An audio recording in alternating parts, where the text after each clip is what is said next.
Drinking with Authors may contain adult content. Listener discretion is advised.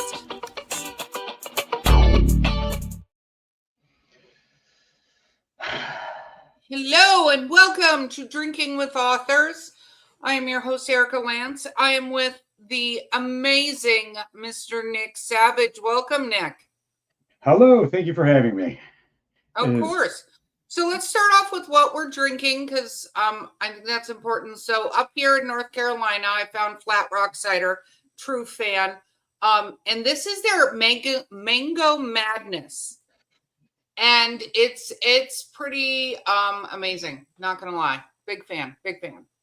Good, glad to hear. I am doing. I'm not a huge fan of fruity beers, but that is my opinion. I don't hold that against people, because not everyone likes what I drink. I'm an IPA guy. My wife won't touch them. But for tonight, I am drinking Writer's Tears because I figured it's appropriate for the show. And well, not my favorite Irish whiskey. Definitely nothing to scoff at. Oh, I like that. Plus, I was going to say, there's a lot of us that would create many, many bottles of that during our writing process. Oh, yes. And my shot glass I'm taking them with, if I can plug my friend's band. There's a band on Spotify you can listen to called Children of Dismay. And this is their first album cover. And they are amazing. If you're into, I think it's hardcore genre. It's like Lamb of God style stuff. So if you like that, you'll like them. Salute. Oh, mad props them and shots. So, Nick, let's. Okay, well, you can breathe again. Yeah, no, go on. I'm listening. Well, you're supposed to be talking. It's your podcast, so No, I can talk forever. I need direction, otherwise I babble. That's true. So let's show some covers of some of your books because you've got 2 different series right now that are out and about. Yes. I have the Fairline Incidents, which is currently a 3-book series with the Fairline series, which is currently a 3-book series with the Fairline Incidents, the Fortunate Finn Fairline, and the Fragile Finn Fairline. And that is a modern rock star romance series. I didn't even realize rock star romance was a genre until a fellow author I'm friends with was like, this is a rock star romance. I'm like, what the fuck is that? And because I hear rock star romance and I think all about the glitz and the glamour of like being on stage and living the rock star lifestyle. And this is a very behind the scenes look at it. So I was like, to me, that's not rock star. It's kind of like post rock star or behind the scenes rock star romance. But I guess that's me nitpicking. And besides that series, I also have the West Haven Undead, which is a 5-book series, and that starts with Us Legendary Gods, So We Stay Hidden, the West Haven Undead, a vampire named Allison, and I just finished my typeset and approved the cover, which is an amazing cover for the book, the final book in the series called The Gray Fairy Anomaly, and that is due out sometime in the end of 2025. Pre-order links to come if you go to my website, theauthornicksavage.com. But that is technically it's a contemporary sci-fi with fantasy elements, though I guess it's more considered fantasy with sci-fi elements. I don't know. I just write the stories and people tell me what they are, which I'm sure sounds wonderful to people. But I don't have... I know things. Yes, exactly. I write and I think I know things. I actually have a shirt that says it's what I do. I think that I know things, which is part of my shirt line, which people like when they realize it's meant to be a pun.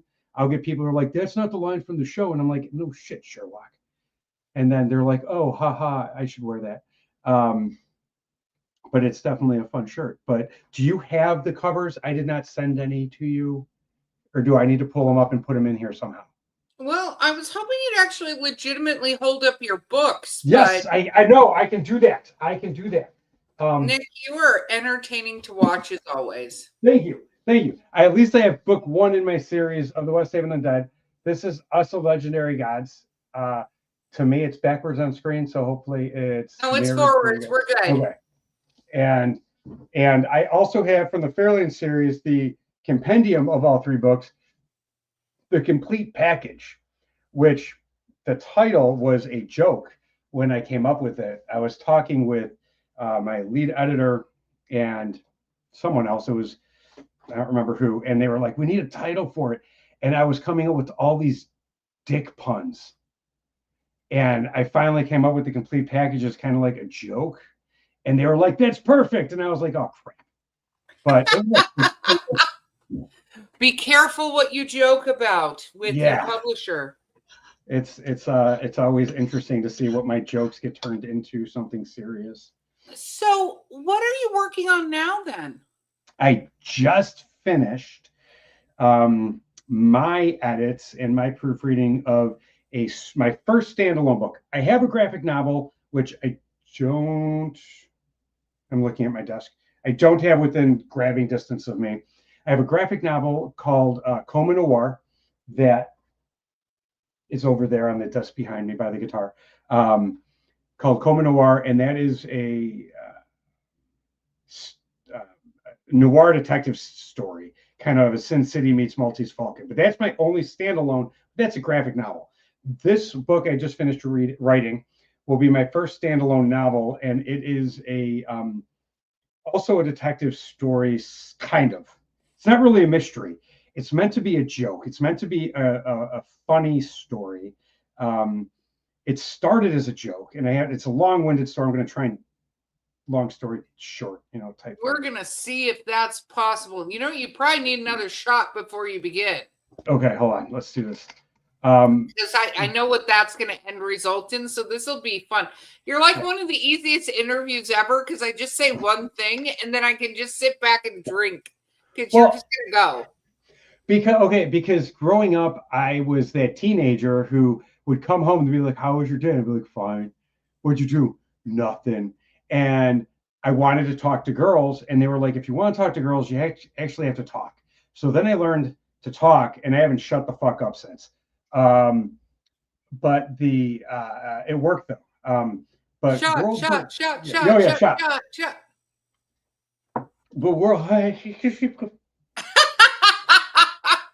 it's good. It's smooth it is not. I was at a signing called Books at the Beach, and they did it for like 2 or 3 years. I was at the inaugural one, and I was right next to this author named A.P. Foote, who writes reverse harem motorcycle romance. And I was like, what the hell is reverse harem? I kind of knew what motorcycle romance was. And she's like, it's like harem, but instead of a guy with girls, it's a girl with guys. So I'm like, oh, that makes sense. I guess that was kind of obvious. And somehow we came up with this detective story where a girl hires a detective to find a guy her girlfriend hasn't slept with yet because they can't find one, because she wants it to be like a threesome thing, and they can't find a guy her girlfriend hasn't slept with. So I came up with this idea of writing it in the style of World War Z, where you meet people like in World War Z who lived before the zombie apocalypse, during the zombie apocalypse, and afterwards.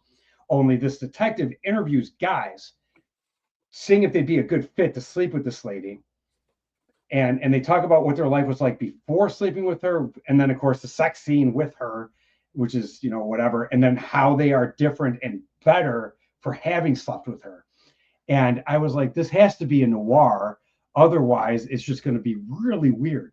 So it is a modern day noir. There's a lot of noir like terms in there, but it's not set in like 1920s.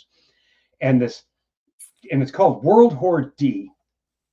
And this guy gets hired by this lady, and he has to find these people, blah, blah, blah. But it's also about his backstory of how his wife left him because he was undercover.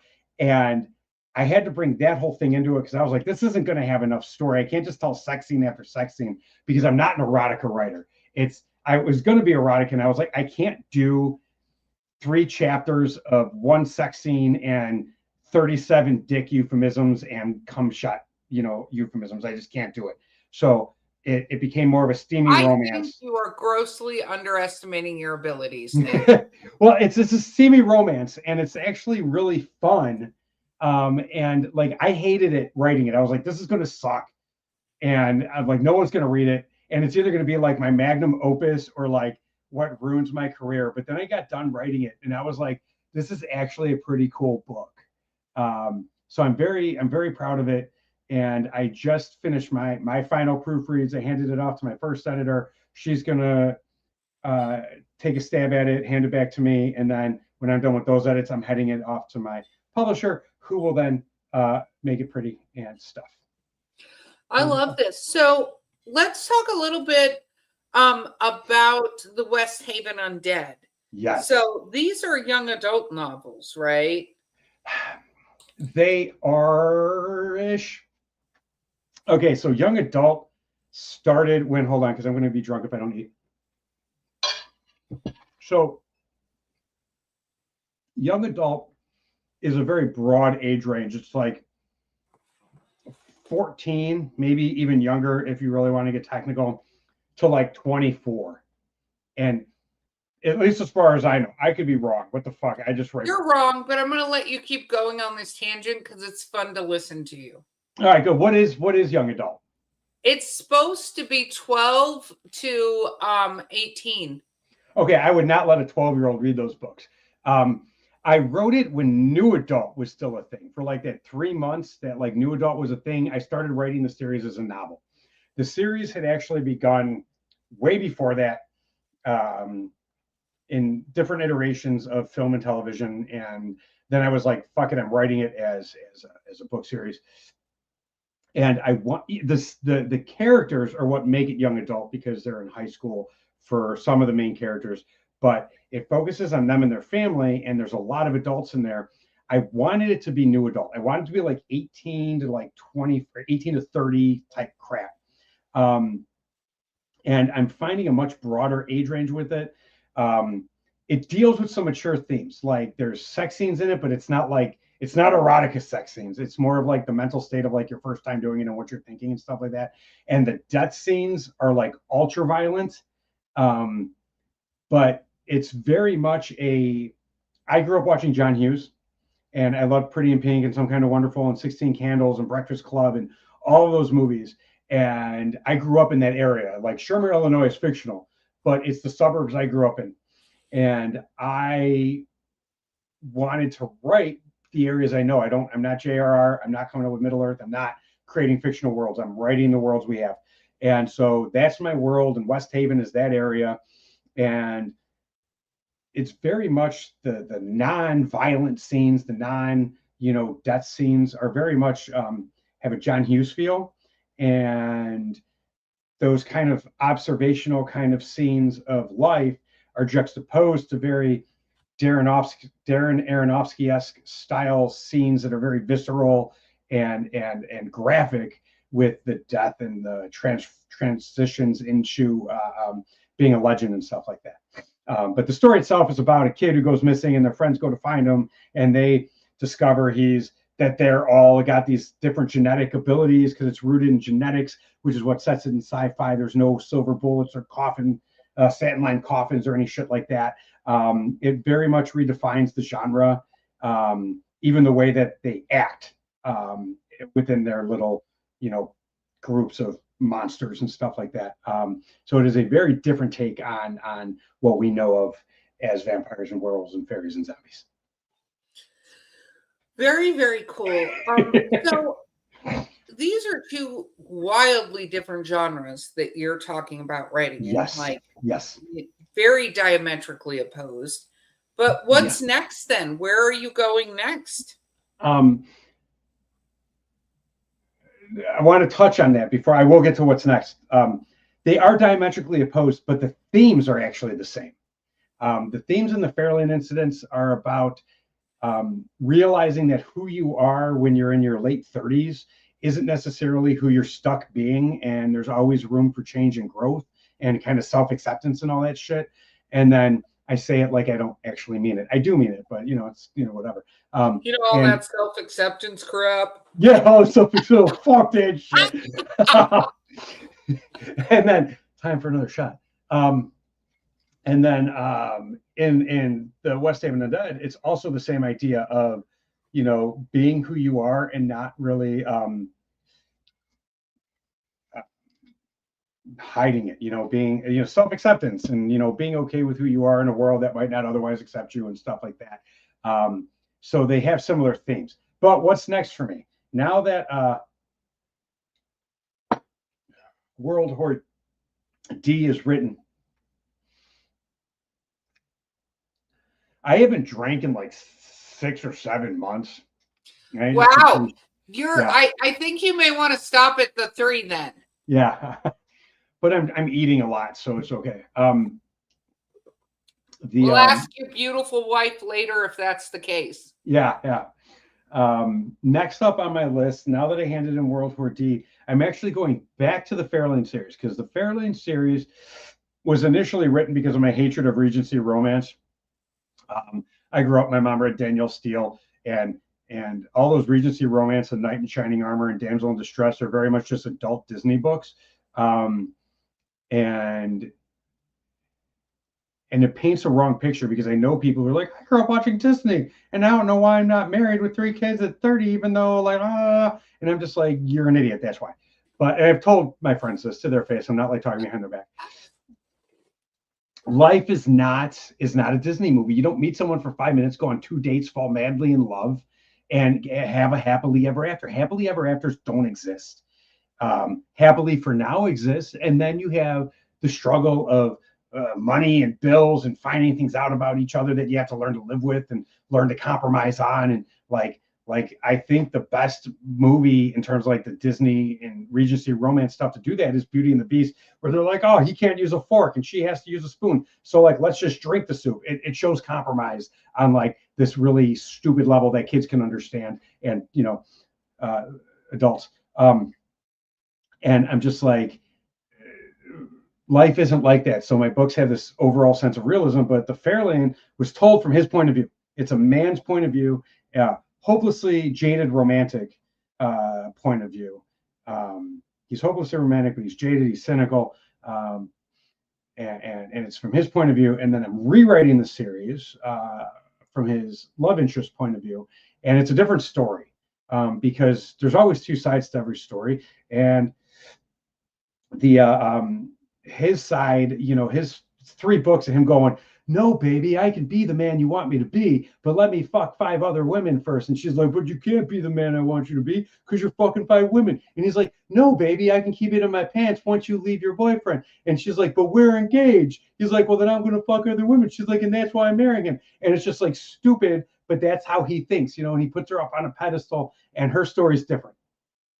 Her story is kind of like, she doesn't hold him up on a pedestal. She's kind of like, why is this even happening type stuff, but like it's a kind of different side to the same story, and it's going to be a little more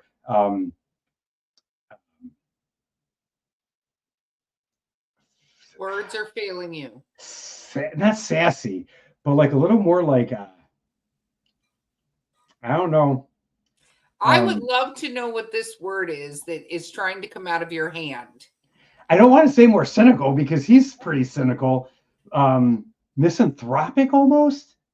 Like she's kind of like, he sucks, but like my loins are burning, so I'm gonna fuck him even though I fucked him before. And she's all like, oh, now that he's touched me, like I'm kind of disgusted with myself. I'm gonna do it again.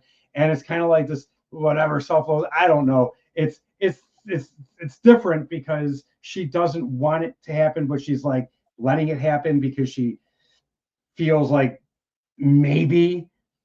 The stories are all about how that one relationship that we struggled to make work and didn't work shouldn't have fucking worked anyways. No, and what I think is interesting about that writing is that, because I write humorous erotica, but it's very much like that, where like I'm co-writing a series with another friend where the people are just broken. They're terrible people. Like, yeah. But we all know those people. We all know those terrible people that make these terrible life choices and then make the same life choice again. Like, yes. And we sit there because they call us complaining about their life choices, but we're like, you literally keep doing the same exact thing over and over again. It's very Jurassic Park, Yes. Which, by the way, I heard the new movie is absolutely horrible. Wait a minute. A new Jurassic Park where they're doing the same thing over again. I have to tell you, this is very funny. So we were talking about it because my brother-in-law loves Jurassic Park, like the first movie. Like he loves dinosaurs, loves that whole thing. Very easy to buy presents for that reason, because fucking Jurassic Park. Anyway, he was like, he goes, oh, maybe in the new one they'll have a dinosaur that was invisible. And I'm like, yeah, they did that in the last one. Yeah. Everything about what is it, Jurassic Park Rebirth or From Extinction or some whatever title. Very much the reviews are like same old shit. People, a big company making dinosaurs come back in some unknown island that no one's ever heard of, blah blah blah. And I'm like, oh, this is not something I want to watch. No, and it makes me sad because there's so much good content out there that they could make a whole new movie. Yeah. And not the same movies over and over again. Now, don't get me wrong. I do love me some Chris Pratt and some dinosaurs and some Dallas Howard and some dinosaurs. I'm good with that. But I will say I like myself some Jeff Goldblum and some dinosaurs. Well, okay. I think Jeff Goldblum's hysterical. And I think one of my favorite roles of his, and it was a cameo kind of appearance, was on the TV show Friends, when he plays this movie producer and Joey Tribbiani's, or Broadway producer, and Joey Tribbiani's auditioning for a role. And he's like, I loved you in the cellular commercial. And Jeff Goldblum's like, oh, that was a serious role. And he just does this whole Jeff Goldblum thing. And Joey Tribbiani's like, no, I loved it. And he just like mocks or like mimics the commercial. And it was absolutely hysterical to see Jeff Goldblum do that role, because he's such a serious actor, but he doesn't take himself seriously, which is why I think he's so good at his craft. My favorite Jeff Goldblum, by the way, is a movie called Earth Girls Are Easy. Yes. Great flick. I love those kind of movies so much. Can't Buy Me Love, Earth Girls Are Easy, all the John Hughes movies.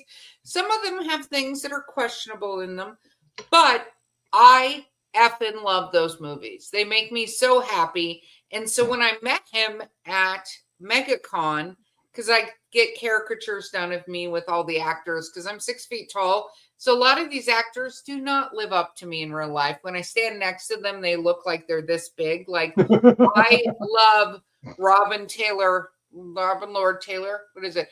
Who played the Penguin in Gotham. I've never seen an episode. Literally is this tall, like compared to me. So I had my friend who does my caricatures draw me and him in Earth Girls Are Easy, because I love that movie so much. Nice. Yeah. No, I think he's great. I think Gary Oldman is great because he also has a very good sense of humor, even though he's probably one of the best actors around. Like Gary Oldman. He's like Daniel Day-Lewis and stuff. They're very much method actors, though. And I know you've had some experience, but I've been on set with method actors, and I get it. But I fucking hate working with method actors, because I'm like, I can't be this wound up off set, and you're fucking wound up, and I can't. No, I don't want to deal with you as blah. You go to your trailer. I'm gonna not be there. His role in True Romance as he was the pimp. I can't remember his name right now. Three Shots is doing this to me. Absolutely one of my favorite Gary Oldman roles. And again, he was on Friends and he was hysterical. So my favorite is Fifth Element. Absolutely a wonderful role, but I think there's no bad actor in that movie. Even the extras in that movie were like on point. And normally there's at least one extra who has like that one line who like overdoes it. And I think like everyone in that movie was so perfect for their part that no one outshined anyone else. No, and I think people don't give enough credit for what it takes. So that actually is going to bring up a writing topic, since we've gone down movie wormhole. Is and now the only time I'm drinking is on this show. So, but when writing humor, so I think people do not give enough credit for writing humor the same way they don't give enough credit for acting comedic things and stuff like that. Because drama, yes, takes a lot, but comedic timing and nailing a role, and like if you just even look at the interaction Bruce Willis's character has with Ruby Rod, right? Mm-hmm. Like that scene where he's talking to him and being like, you know, shut up, or even the negotiation scene where he's like, does anybody else want to negotiate? Yes. I mean, pure timing brilliance, but writing comedy and getting people to laugh out loud at what you're writing is like a really true skill. It is about the timing, and I'm not going to say it's not about the timing. It's all about the timing, but it's also about the character and or the actor. Like if you're writing, it's about the character. If it's in the script, you may have to rewrite the script for the actor because of the way they deliver lines. Bill Murray and Bruce Willis were both very dry in their delivery, so it worked very well for anyone else wanting to negotiate. Had it been someone like Clint Eastwood, it wouldn't have been funny. It would have been like badass. Even though it was badass with like Bruce Willis saying it, it wouldn't have been funny. It just would have been that like Clint Eastwood badassness were like, anyone else want to negotiate? Kind of stuff. That was a horrible Clint Eastwood impersonation, but you get the idea. Wow. Clint Eastwood is never going to watch this show again. No, never. He watches it daily.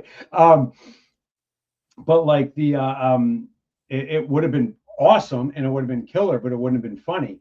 And it's the way it delivers. Like I have never seen True Blood, and I started watching it recently. And I never started watching it because that's when I started writing the West Haven Undead. Was when right before True Blood came out, I had started working on the series and the idea of the series and mapping it out and everything like that. And so I was like, I'm not going to watch a show, even though everyone's like, watch it, it's great. I'm like, I'm writing a show about vampires and werewolves. I'm not going to watch something. And then if people are like, oh, you just ripped it off. So I've never seen it. I started watching it in like episode 8 or 9, and about episode 6 or 7, one of the main characters, I don't even remember his name, but like the Sookie's brother takes a whole vial of V and gets like this raging hard on he can't get rid of. And it's like comically large because you see it in his pants. And he's talking to Lafayette, who's probably one of my favorite characters in the show. And he's talking about gout and how people with gout will say that even a sock, the weight of the sock on their toe hurts them. He's going off about gout, even though he doesn't have gout. And then he looks at Sookie and he looks at Lafayette and he goes, I have gout of the dick. And the way he delivers that line and the lead up to it, and the because it wasn't dry, it wasn't subtle, it was very like manic and energetic and everything like that. And the lead up to it is just so brilliant. And it's that kind of, when you're writing comedy, it has to be in the moment. There's that sitcom setup or that stage comedian setup where you have, the setup, the delivery, whatever, and the punchline, and everyone laughs for a second, and then you move on to the next joke. But when you're writing, you can't do that. The setup is very different because it has to be internalized. You can't just sit there and be like, oh, I think it would be funny to put like insert your favorite TV show reference in this scene. It's not going to be funny. It's going to come off like you just ripped off your favorite TV show. But if it's somehow innate to the scene, natural to the scene, then it happens. And then it's funny again, even if you're directly referencing the TV show. But to like have people in a coffee shop and you mention how there's 5 people sitting on a couch, you know what I'm saying, blah, blah, blah, and it's clearly a Friends reference, it's not going to be funny. But if you somehow make it part of the scene, you know what I'm saying, and I'm just spitballing here, so I can't fucking think of it. No, I mean, I think it's true. Did you know, so where are you at in the series? In True Blood?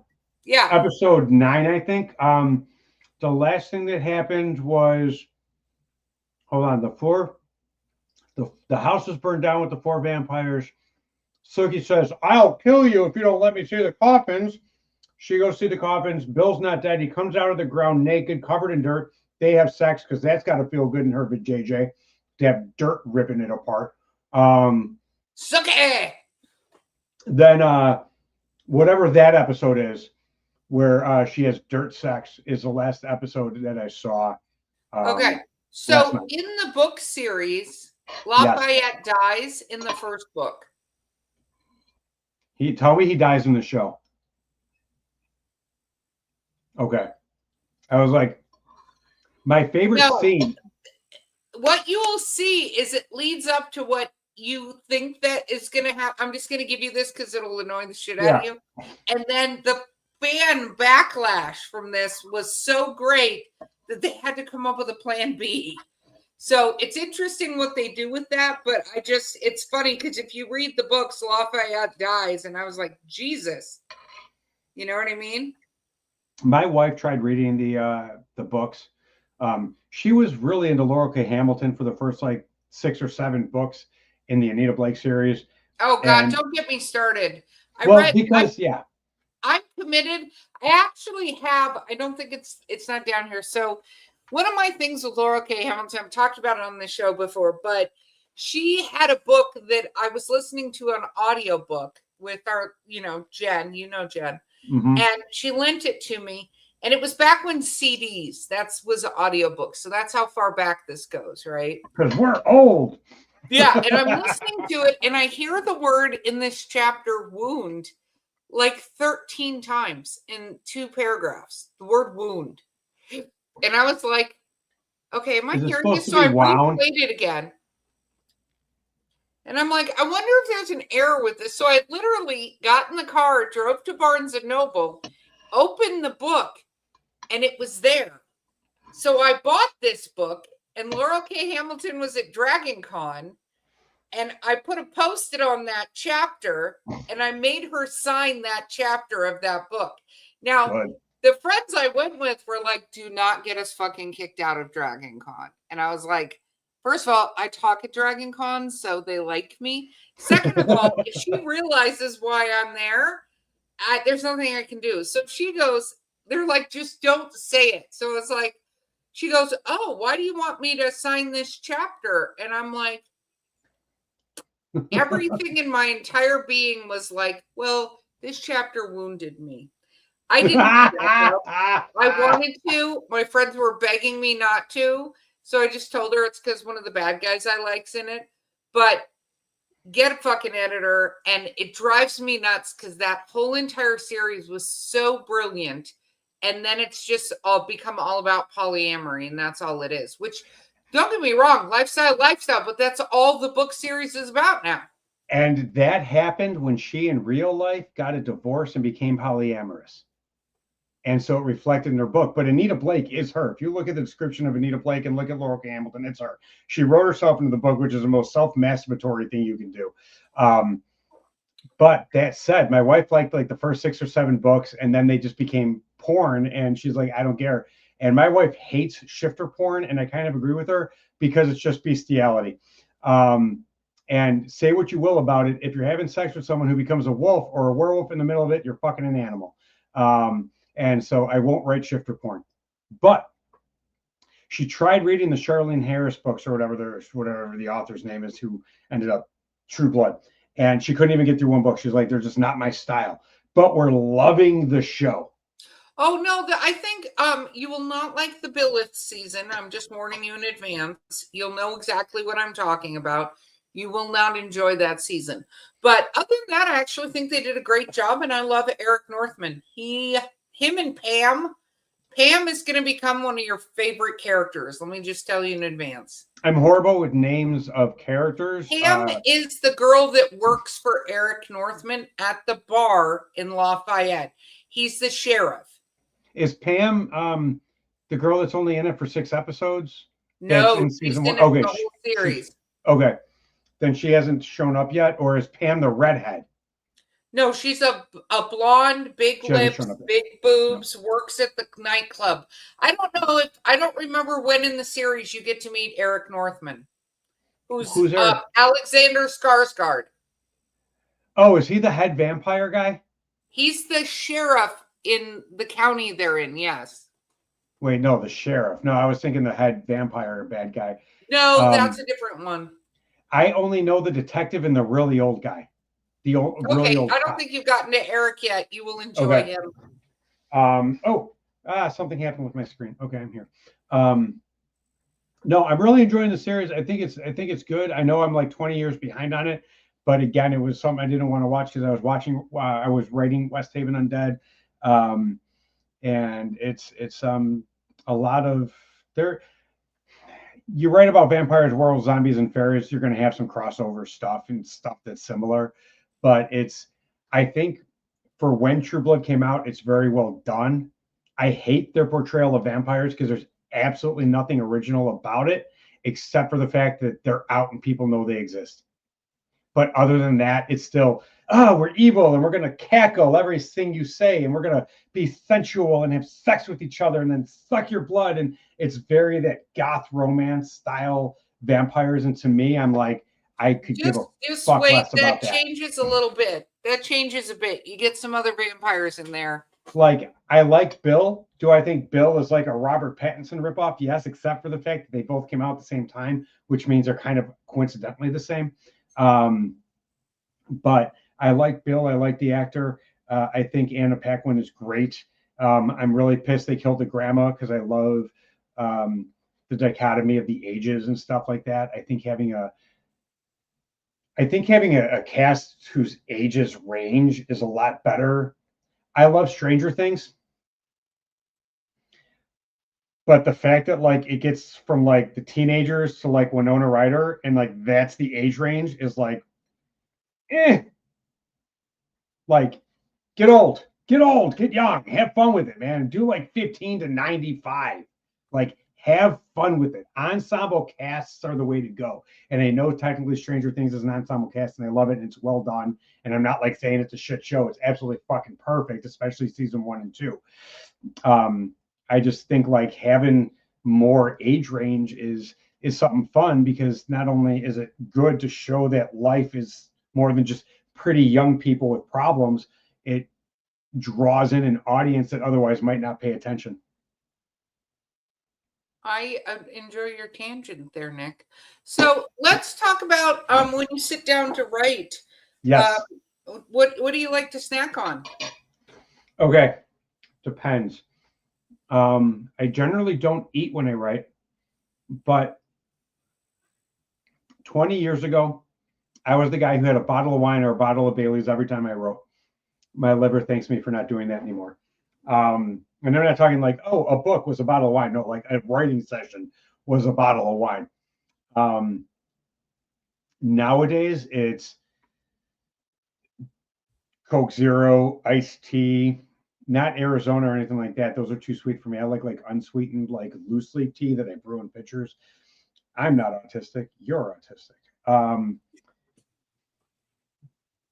I've actually never been diagnosed, so that could be very rude to some people, but everyone I know is like, yeah, you're on spectrum. I'm like, I don't know. I'm just that weird kid. That is an understatement, actually. You being a weird kid. Okay. Fuck. I'll get to that in a second. If I'm snacking, it's going to be potato chips or cheese puffs. Preferably cheese puffs. If it's potato chips and very plain chips, my wife likes flavored chips. I'm just like, give me plain chips with a lot of salt and grease. Or cereal. And I like my cereal, but it doesn't last me long because it's too soggy. Frosted Mini Wheats or Cinnamon Toast Crunch. Okay. Yeah, those are my cereals. Or Honey Nut Cheerios, but they don't sell them in the big generic bags because it all tastes the same. And they don't sell in the big generic bags, and I'm not paying Honey Nut Cheerios brand name price because $7 for like 2 bowls of cereal is absolutely asinine. And companies that charge that much for cereal deserve to be burned to the ground. Be the light you want to see in the world. Because like people come up to me at shows, like I'll do like Spooky Empire, Spookala, or Ancient City Con or Ultra Con. These are my big 4 shows of the year. People look them up. And they'll come up to me and I'll have my books and my glow in the dark t-shirts. And people are like, how much are your glow in the dark t-shirts? Do you use screen print? Do you use silk screen? Blah, blah, blah. I'm like, no, they're fucking hand painted. I paint them myself. The only thing I don't do is weave the t-shirts into fabric. I buy blank t-shirts and I paint them by hand. I mix my own paints, do them all by hand. And the reason I do them all by hand, and they're like, how do you only charge $30 a shirt? I'm like, because you're at the show and you had to pay $80 to walk through the door. I'm going to give you a discount. Online, they're more. But like, I'm not going to sit there and charge because people are like, oh, what are they, like $55? I'm like, no, they're 30. Because I'm not going to rip you off because I hand painted a shirt. Because if it was like a piece of canvas, it would have been the same price as the shirt. So I'm not going to rip you off for it just because it's a shirt. And people who charge too much die or be visited by 3 ghosts and turn a new leaf. Whatever. I'm drunk. I appreciate everything that's happening right now. Drunk hearts reveal sober thoughts. And yeah, I see that. All I'm saying is keep equal parts gasoline and orange juice concentrate. Keep the orange juice concentrate in your freezer and the gasoline in your garage at all times. You never know you're going to need it. And an empty glass bottle in a rack. And if you don't know what I'm talking about, watch the movie Fight Club. But we were getting to somewhere and I tangented. Where were we going? Where was I going with that? I said before I was talking about how weird you were, and you went on a whole tangent. Okay, because nowadays I'm a big fan. This is so great. I'm a big fan of Rush. I love Rush. I think they're great. I think they were like nerd music before. I think they were nerd rock before Weezer took over the label of nerd rock. They have a song called Subdivisions. And Subdivisions, great song. It's not their best, but it's a damn good song. Probably their top 25. And they talk about, you know, that no one talks about the misfit so alone, you know, and it's like we grew up watching, you know, the scary ass claymation Santa Claus reindeer, Rudolph the Red-Nosed Reindeer, where they had the island of misfit toys and everything like that. And everything nowadays, I think the generations younger, I'm the youngest of the Gen X.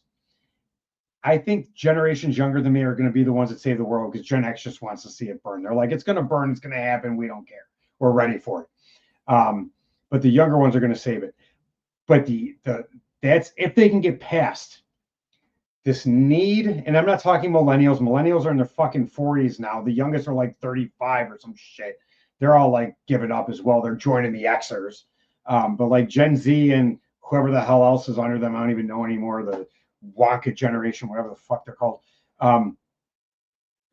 They're like, we don't label things. We don't like labels, blah, blah, blah. But then they have like 30 labels for like one thing. They have 30 labels for another thing. You know what I'm saying? I'm like, what if you don't like labels? Why do you have like 8,000 labels? They're like, oh, everyone's just autistic, and that's why they are the way they are. No, I'm not autistic. I'm just an asshole sometimes, and I'm a misfit.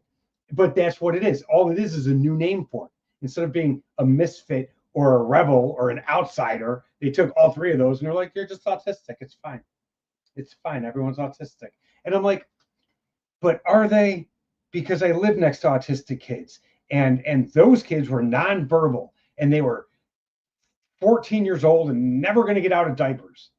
So for you to tell me you're autistic because you don't like listening to music that's not your preference choice, and you can't learn how to like not shut the fuck up and accept the song that someone else is playing for 5 minutes, isn't autistic. It's you just never having been taught how the fuck to like live in a society. And I might be wrong. Maybe they can't like live in a society and stuff like that. But like I was taught that if you don't like something, shut your mouth if it's something that doesn't affect you in the long run.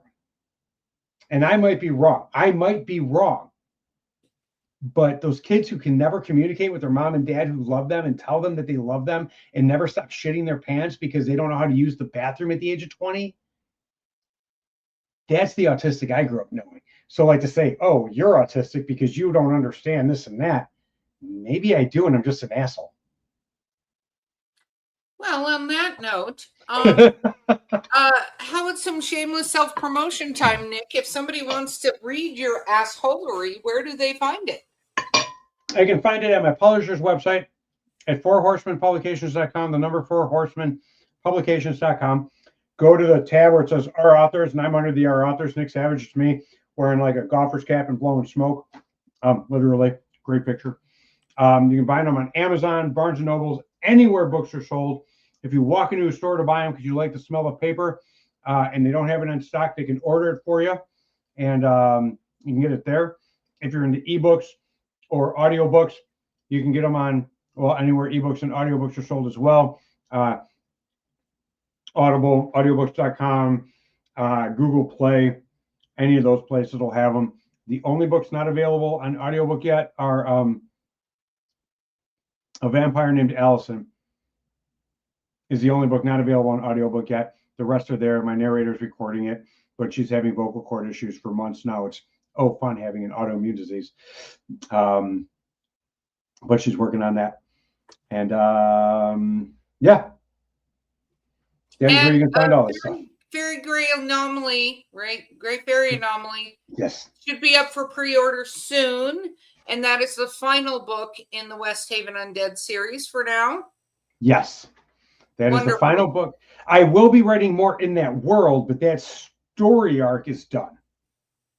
Very, very cool. Well, okay, team out there. This has been Drinking with Authors. My amazing guest has been the absolutely entertaining Nick Savage. Definitely check him out. I think you can check him out at nicksavage.com, correct?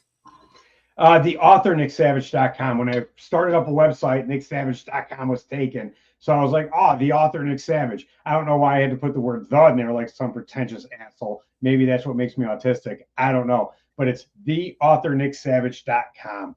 That'll take you there. Follow his newsletter. Get his books. He is amazing, witty, fun. And we will see you guys next time on the show. Thank you, Nick, for being here. Pleasure. Thank you for listening to Drinking with Authors. Join us next time for another fun conversation with an author over drinks.